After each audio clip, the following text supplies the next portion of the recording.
Právě se nacházíme v Pizza Hradlo v Olomouci. Někdo říká, že to je ta nejlepší pizza ve městě, tak to jdeme vyzkoušet. Tak, objednali jsme si pizzu Margaritu a pizzu Hradlo Club. Speciální na tom je, že se tady tímhle můžeme ostříhat nechty. To je pizza. Tohle je na to, že si můžeme nastříhat pizzu mužka. Jdeme to ochutnat.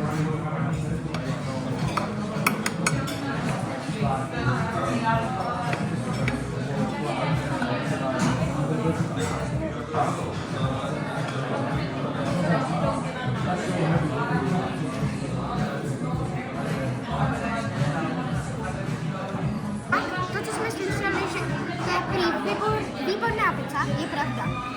Mají to výborné těsto a v Hradlo vás upozorňuji, že je ostrá, ale mojim rodičům strašně chutná, takže doporučuji vašim rodičům. Toto a já tu mám svoji margaritu a tam je strašně chutnala, doporučuji vám. Takže už jsme po jídle a pizza byla strašně dobrá, chutnala mi. Já mám rád strašně margaritu a dávám jí 10 z 10.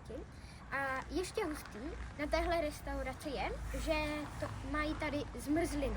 Je strašně dobrá. Já mám například mangovou. A můžete si ho koupit domů a můžete si ho třeba u telky dát. Tak ahoj.